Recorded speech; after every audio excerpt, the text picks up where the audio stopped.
Hi ചക്കരകളെ, എല്ലാവർക്കും നമ്മുടെ പുതിയൊരു വീഡിയോയിലേക്ക് സ്വാഗതം കേട്ടോ.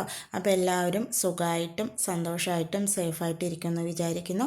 അപ്പോൾ നമ്മൾ രാവിലെ തന്നെ പതിവ് പോലെ നേരത്തെ എണീറ്റിട്ടുണ്ട്. അതിനുശേഷം വിളക്കെല്ലാം വെച്ചു, പിന്നെ നമ്മുടെ ചായക്കുള്ള വെള്ളം വെച്ചു, നമ്മുടെ പൂച്ചക്കുട്ടികൾക്ക് പാല് കൊടുത്തു, അങ്ങനെയുള്ള കാര്യങ്ങളൊക്കെ ചെയ്തു കേട്ടോ.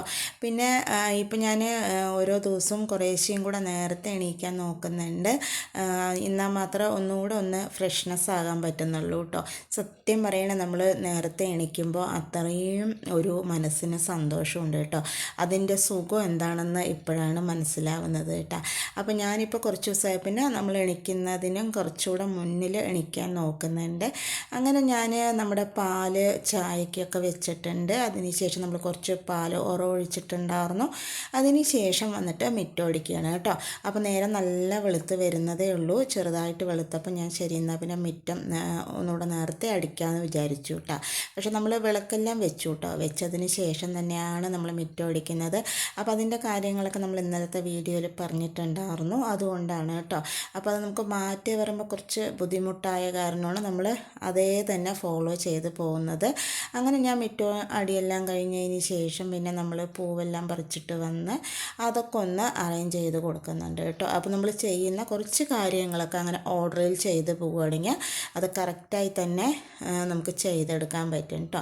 അപ്പോൾ എല്ലാ കാര്യങ്ങളും ഓരോന്നോരോന്നായിട്ട് നമ്മൾ ഓർഡറിൽ അങ്ങനെ ചെയ്ത് വരുമ്പോൾ ശരിയാകും. അങ്ങനെ അതെല്ലാം കഴിഞ്ഞ് വരുമ്പോഴേക്കും തന്നെ നമ്മുടെ ചായ നല്ലപോലെ തിളച്ച് റെഡിയായിട്ടുണ്ട്. പിന്നെ ഞാനതൊക്കെ ഒന്ന് ഊറ്റിയെടുക്കുന്നുണ്ട് കേട്ടോ. ഇനി ചായ കുടിച്ചിട്ട് വേണം നമുക്ക് കുക്കിംഗ് പരിപാടി ചെയ്യാൻ വേണ്ടിയിട്ട്.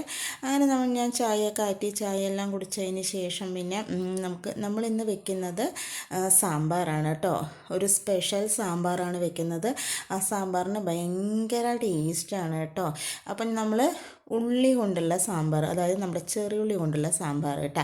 അപ്പോൾ അത് കുറച്ച് നേരാക്കാനുണ്ടായിരുന്നപ്പോൾ ഞാനത് അവിടെ ഇരുന്ന് നേരാക്കാനുള്ള ബുദ്ധിമുട്ടുമുണ്ട്. നമ്മുടെ ഹാളിൽ വന്നിട്ട് ഇരുന്നിട്ട് ചെറിയുള്ളിയുടെ തോലൊക്കെ ഒന്ന് കളഞ്ഞെടുക്കുകയാണ്.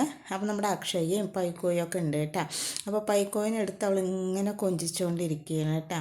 അപ്പോൾ നമ്മൾ ഈ സാമ്പാർ പറയുമ്പോൾ ഭയങ്കര നൊസ്റ്റോളജി ഉള്ളൊരു സാമ്പാറാണ് കേട്ടോ. നമ്മളൊക്കെ ചെറുതായിരിക്കുന്ന സമയത്ത് നമ്മുടെ അവിടെയൊക്കെ കല്യാണ നിശ്ചയം ഉണ്ടാവുമല്ലോ, ആ ടൈമിൽ നമ്മുടെ വീടുകളിൽ വെക്കുന്ന സാമ്പാറാണ് കേട്ടോ. കൂടുതലും ആ ടൈമിലാണ് നമ്മുടെ ഉള്ളി സാമ്പാറൊക്കെ വെക്കാറുള്ളത്. ഉള്ളി സാമ്പാർ നിശ്ചയത്തിന്, ഉള്ളി സാമ്പാർ, ഇഡ്ഡലി, അതുപോലെ നമ്മുടെ പൊടി, പിന്നെ അതുപോലെ നമ്മുടെ ചട്നി, ചമ്മന്തി, ഇതൊക്കെ ഉണ്ടാവും കേട്ടോ. അപ്പോൾ ആ ഒരു സാമ്പാർ മെയിനായിട്ടുള്ള ഒരു ഐറ്റമാണ് കേട്ടോ. ഇപ്പോഴാണല്ലോ നമ്മൾ സദ്യ, ബിരിയാണി അങ്ങനെയുള്ള ഐറ്റംസൊക്കെ നമ്മുടെ നിശ്ചയത്തിന് വെക്കുന്നത്. പക്ഷേ നമ്മളൊക്കെ ചെറുപ്പകാലത്ത് നമ്മുടെ മേമ്മമാരുടെ കല്യാണത്തിന്, മാമന്മാരുടെ അങ്ങനെ കല്യാണങ്ങൾക്കൊക്കെ നിശ്ചയത്തിന് നമ്മുടെ ഉള്ളി സാമ്പാറും ഇഡ്ഡലി അങ്ങനെയുള്ള കാര്യങ്ങളൊക്കെ തന്നെയാണ് കേട്ടോ. അപ്പോൾ അത് ഒരു പ്രത്യേക ടേസ്റ്റാണ് കേട്ടോ ആ സാമ്പാറിന്.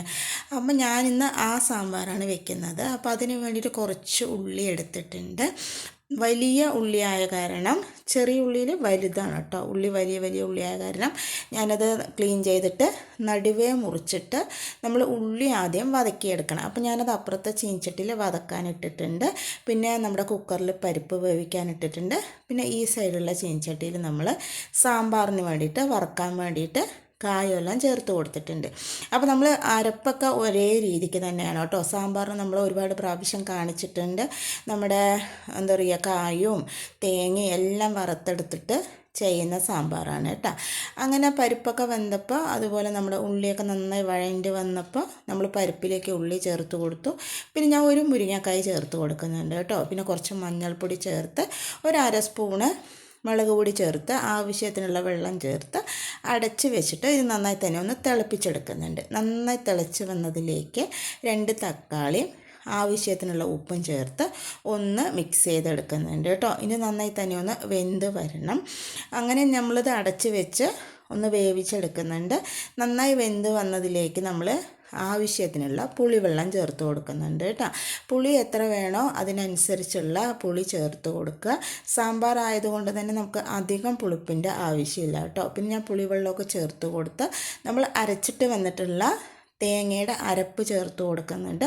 അരമുറി തേങ്ങ, 1 സ്പൂൺ മുളക് പൊടി, പിന്നെ കുറച്ച് മഞ്ഞൾപ്പൊടിയല്ല, കുറച്ച് നമ്മുടെ വെന്തയം, അതുപോലെ പരിപ്പ്, മല്ലി, ഇതെല്ലാം ചേർത്ത് കായും എല്ലാം ചേർത്ത് നല്ലപോലെ വറുത്തെടുത്തത് നമ്മളിത് അരച്ചിട്ട് നമ്മുടെ സാമ്പാറിലേക്ക് ചേർത്ത് കൊടുക്കണം കേട്ടോ. നമ്മുടെ പാലക്കാട് സാമ്പാർ പറയുമ്പോൾ തേങ്ങ വറുത്തരച്ചിട്ടുള്ള സാമ്പാറാണ്. അപ്പം നമ്മൾ അതേ മിക്സിങ് തന്നെയാണ് നമ്മുടെ ഉള്ളി സാമ്പാറിലും ചേർക്കുന്നത് കേട്ടോ.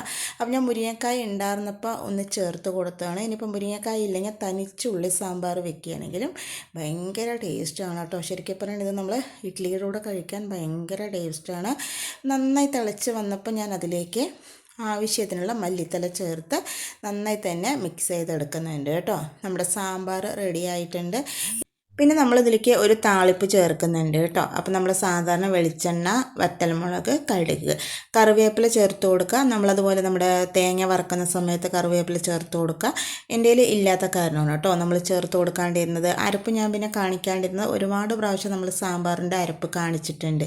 അപ്പോൾ അതുകൊണ്ടാണ്. അതിലിപ്പോൾ ഒന്നുമില്ല, വെളിച്ചെണ്ണ ഒഴിച്ച് നമ്മൾ വെന്തയം ചേർത്ത്, പിന്നെ കുറച്ച് എന്താ പറയുക, നമ്മുടെ പരിപ്പ്, സാമ്പാർ പരിപ്പ് ചേർത്ത്, പിന്നെ നമ്മുടെ മുഴുമല്ലി ചേർത്ത് അത് ഒന്ന് വതങ്ങിയതിന് ശേഷം തേങ്ങ ചേർത്ത്, പിന്നെ അത് നന്നായി വതങ്ങിയതിന് ശേഷം നമ്മളതിലേക്ക് മുളക് പൊടി ചേർത്ത്, പിന്നെ നമ്മുടെ കായം, എന്താ പറയുക, എണ്ണ മൂപ്പിച്ചത് പൊടിച്ചിട്ട് എല്ലാം കൂടെ അരച്ചെടുത്ത മിക്സാണ് കേട്ടോ. ഈ സമയം കൊണ്ട് നമ്മൾ ആ അടുപ്പിൽ നമ്മുടെ ഉപ്പേരിക്ക് കടുക് വറുത്തിട്ടുണ്ടായിരുന്നു. നമ്മുടെ പയറാണ് കേട്ടോ, നമ്മൾ ഉപ്പേരി വയ്ക്കുന്ന പയറും ഉരുളക്കിഴങ്ങും കൂടിയുള്ള ഉപ്പേരിയാണ്. അതവിടെ റെഡിയായിക്കൊണ്ടിരിക്കുന്നുണ്ട്. ആ സമയം നമ്മൾ ഈ അടുപ്പിൽ നമ്മൾ സ്രാവ് മീനൊന്ന് വറക്കാൻ വെച്ചിട്ടുണ്ട് കേട്ടോ. അപ്പം നമ്മൾ സാമ്പാർ റെഡിയാക്കിക്കൊണ്ടിരിക്കുന്ന സമയത്ത് തന്നെ നമ്മൾ ഉപ്പേരിക്കുള്ള കഷ്ണങ്ങളൊക്കെ മുറിച്ച് വെച്ചു, അതുപോലെ മീനൊക്കെ മുറിച്ച് വെള്ളത്തിലിട്ടു. അങ്ങനെയുള്ള പണികളൊക്കെ ചെയ്തിട്ടുണ്ടായിരുന്നു കേട്ടോ. ഞാൻ ഈ കഷ്ണങ്ങളൊന്നും തലേ ദിവസം മുറിച്ച് വെക്കുന്ന പരിപാടി ഇല്ല. എല്ലാം രാവിലെ തന്നെയാണ് മുറിച്ചിട്ട് ചെയ്യാറുള്ളത്. എനിക്ക് തലേ ദിവസം മുറിച്ച് വെക്കുമ്പോൾ അതൊരു ഭയങ്കര പണി പോലെയാണ് കേട്ടോ തോന്നാറുള്ളത്. തലേ ദിവസം നമ്മൾ പണിയണം. നമ്മളെല്ലാം കുക്കിങ് കഴിഞ്ഞ് ഭക്ഷണമൊക്കെ കഴിച്ച് കഴിഞ്ഞാൽ വീണ്ടും ഇങ്ങനെയുള്ള കാര്യങ്ങളൊക്കെ എടുത്ത് നമ്മൾ പണിയണം. നേരം വെളുത്താലും പണിയണം. അപ്പോൾ അതുകൊണ്ട് എനിക്കത് തീരെ ഇഷ്ടമില്ലാത്ത കാര്യമാണ് കേട്ടോ. അപ്പോൾ ഞാൻ പച്ചക്കറികളൊക്കെ മുറിക്കുകയാണെങ്കിൽ രാവിലെ തന്നെയാണ് കേട്ടോ മുറിച്ച് വെക്കാറുള്ളത്. പിന്നെ നമ്മൾ അങ്ങനെ മുറിച്ച് വെക്കുന്ന കുറച്ച് ടൈമുകളുണ്ട്. അത് എപ്പോഴാണ് പറഞ്ഞാൽ നമ്മുടെ ഓണം ടൈമിലൊക്കെ ഇതുപോലെ ഞാൻ തലേ ദിവസം മുറിച്ച് വെക്കാറുണ്ട് കേട്ടോ. അന്ന് നമുക്ക് ഒരുപാട് കാര്യങ്ങൾ ചെയ്യുന്നത് കൊണ്ട് നമുക്കത് രാവിലേക്ക് പറ്റിയെന്ന് വരില്ല. അതുകൊണ്ട് കേട്ടോ. അല്ലാത്ത സമയങ്ങളിലൊക്കെ ഞാൻ രാവിലെ തന്നെയാണ് നമ്മുടെ കഷ്ണങ്ങളൊക്കെ മുറിച്ചെടുക്കാറുള്ളത്. അങ്ങനെ നമ്മുടെ മീൻ വറവ് കഴിഞ്ഞു. അതുപോലെ നമ്മുടെ ഉപ്പേരി റെഡിയായി. പിന്നെ കുറച്ച് മീൻ ഉണ്ടായിരുന്നു, അത് ഞാൻ മാറ്റി വെച്ചു കേട്ടോ. കുറച്ച് മീൻ മാത്രമേ നമ്മൾ വറുത്തിട്ടുണ്ടായിരുന്നുള്ളൂ. മുഴുവൻ വറുത്തില്ല, കുറച്ച് വറുത്ത് ബാക്കിയുള്ള മീൻ നമ്മൾ എടുത്ത് വെക്കുകയാണ് ചെയ്തിട്ടുണ്ടായിരുന്നത്. പിന്നെ ഈ സമയം നമ്മൾ ഇഡ്ഡലി അടുപ്പിൽ വേവിക്കുന്നുണ്ടായിരുന്നു. അങ്ങനെ നമ്മുടെ ഇഡ്ഡലിയും റെഡി ആയിട്ടുണ്ട്. അപ്പോൾ ഏകദേശം കുക്കിംഗ് പരിപാടികളൊക്കെ റെഡി ആയിട്ടുണ്ട് കേട്ടോ. അപ്പോൾ എത്രത്തോളം നേരത്തെ നമുക്ക് എണീക്കാൻ പറ്റുന്നോ അത്രത്തോളം നേരത്തെ നമ്മുടെ കാര്യങ്ങളൊക്കെ റെഡിയാവും കേട്ടോ. അപ്പോൾ നമ്മൾ നേരത്തെ കുറച്ച് ദിവസം എണീറ്റ് ശീലിക്കുമ്പോൾ ഓട്ടോമാറ്റിക്കായി അത് നമുക്ക് ശരിയായി വരും. പിന്നെ അതുമാത്രമല്ല, ചിലപ്പോൾ നമുക്ക് തോന്നും ഈ ടൈമിൽ നിന്ന് കുറച്ചുകൂടെ നേരത്തെ എണീറ്റാൽ നന്നായിരിക്കും എന്ന് തോന്നും കേട്ടോ. എനിക്കിപ്പോൾ അങ്ങനെ തോന്നുന്നത്. ഇപ്പം ഞാൻ 4:45 ടൈമിലൊക്കെ എണീക്കുന്നുണ്ട്. പക്ഷേ ഒന്നുകൂടെ നേരത്തെ എണീക്കാൻ വീണ്ടും ശ്രമിക്കുന്നുണ്ട് കേട്ടോ. അതിൻ്റെ ഒരു സുഖം വേറെ തന്നെയാണ് കേട്ടോ. നമ്മൾ എണീറ്റ് കുളിക്കുന്നത് വരെ മാത്രമേ നമുക്കൊരു ബുദ്ധിമുട്ട് തോന്നുള്ളൂ. പക്ഷെ കുളി കഴിഞ്ഞാൽ നമ്മൾ ഭയങ്കര ആക്റ്റീവായിരിക്കും കേട്ടോ. അപ്പോൾ അങ്ങനെ ചെയ്യാൻ നിങ്ങൾക്ക് പറ്റുകയാണെങ്കിൽ അങ്ങനെ ചെയ്യുന്നത് വളരെ നല്ലതാണ്. ആ ടൈമിൽ വളരെ ശാന്തമായ സമയമായിരിക്കും. നമ്മുടെ മനസ്സിനും ശരീരത്തിനും ഭയങ്കര ശാന്തതയായിരിക്കും. നമുക്കൊരുപാട് ദേഷ്യം അങ്ങനെയുള്ള കാര്യങ്ങളൊക്കെ നമുക്ക് ഇങ്ങനെയുള്ള കാര്യങ്ങൾ കൊണ്ട് കൺട്രോൾ ചെയ്യാൻ ഒരുപാട് പറ്റും കേട്ടോ. അതെനിക്ക് സാധിച്ചിട്ടുള്ള കാര്യമാണ്. അതുകൊണ്ടാണ് ഞാൻ പറയുന്നത്. അങ്ങനെ നമ്മൾ നമ്മുടെ അടുക്കള ക്ലീൻ ചെയ്യലും പാത്രം കഴുകലൊക്കെ കഴിഞ്ഞു. പിന്നെ ചോറ് വാർത്ത് വെച്ചു. പിന്നെ ഞാൻ നമ്മുടെ ഗ്യാസൊക്കെ ഒന്ന് തുടച്ചെടുക്കുന്നുണ്ട് കേട്ടോ. അങ്ങനെ അതെല്ലാം തുടച്ച് നമ്മുടെ കൗണ്ടർ ടോപ്പൊക്കെ ഒന്ന് തുടച്ചെടുക്കുന്നുണ്ട്. അപ്പോൾ നമ്മൾ നേരത്തെ എണീക്കുന്നത് കൊണ്ട് തന്നെ നമുക്കിപ്പോൾ നേരത്തെ ഭക്ഷണം കഴിക്കാനും ആവുന്നുണ്ട്. എന്താ പറയുക, നമ്മുടെ കാര്യങ്ങളൊക്കെ നേരത്തെ റെഡിയായി കഴിഞ്ഞാൽ പിന്നെ നമുക്ക് രാവിലത്തെ ഭക്ഷണം കഴിക്കുകയല്ലേ വേണ്ടൂ. അപ്പോൾ അങ്ങനെ ഞാൻ കൗണ്ടർ ടോപ്പൊക്കെ തുടച്ച് ഇതിനിടയിൽ നമ്മുടെ അക്ഷയൊക്കെ ഭക്ഷണം കഴിച്ചിട്ടുണ്ടായിരുന്നു കേട്ടോ. പിന്നെ ഞാൻ അവിടേക്കൊന്ന് വൃത്തിയാക്കിയതിന് ശേഷം പിന്നെ ചോറെല്ലാം കൊണ്ടുവന്ന് ഇനിയിപ്പോൾ അക്ഷയ്ക്ക് ചോറാക്കണം, അതുപോലെ നമ്മുടെ അശ്വിന് ഭക്ഷണം കൊടുക്കണം കേട്ടോ.